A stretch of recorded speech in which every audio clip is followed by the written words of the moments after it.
Okay, in this update, I'm going to be working on my tank. This is the original 79 CX500 custom tank. There were two tanks for the CX500, I believe. This is the smaller version.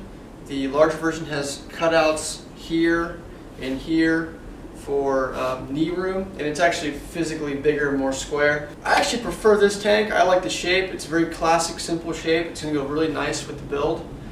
Today I'm just going to focus on fixing the dents, looking into what I can do about this finish. Like I mentioned, I'm going to repaint this, and I'm looking for suggestions on what color I should paint the tank. If you consider the layout of the whole bike, the tank is probably the only thing that's going to have any unique paint on it. The rest of the bike is going to be stripped down. So, still open to suggestions on paint color. So that's what I'm going to work on today, is the tank, and let's get started. So it turns out the tank was about a third full of fuel, and it made sense at this time to go ahead and drain the fuel out to help make the tank a little easier to handle. And not to mention, the fuel in there is probably about a year old, so no point in leaving it in there and then running it through the fresh engine.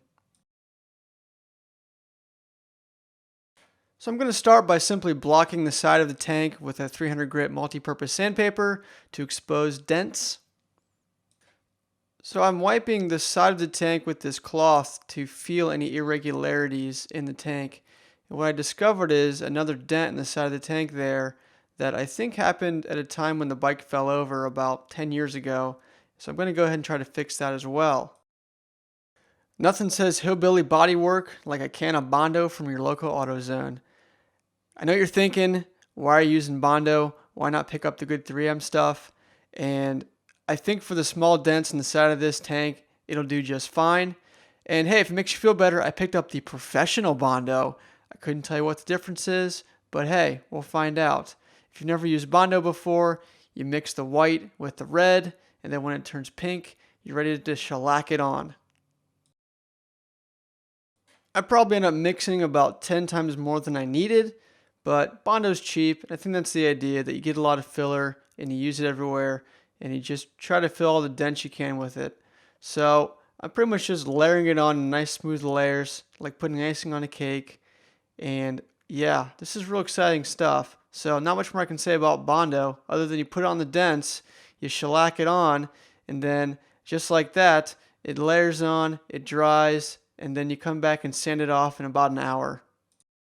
Now that I've had lunch and the Bondo's dry, we're back to blocking. Again, I'm blocking with a 300 grit multi-purpose sandpaper, and what I'm doing is knocking off the top layer of Bondo to get it down to a nice smooth layering over top of the dents, so that when paint goes down, it's a continuous finish.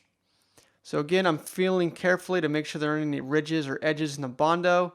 Looks like it turned out pretty smooth with a few extra touches. Again, the cloth will help you there. And finally, after painting, that's it. We've got a nice primed and smooth tank. Doesn't look like the Bondo shrunk at all, so life is good. Alright, thanks for watching, and see you next time.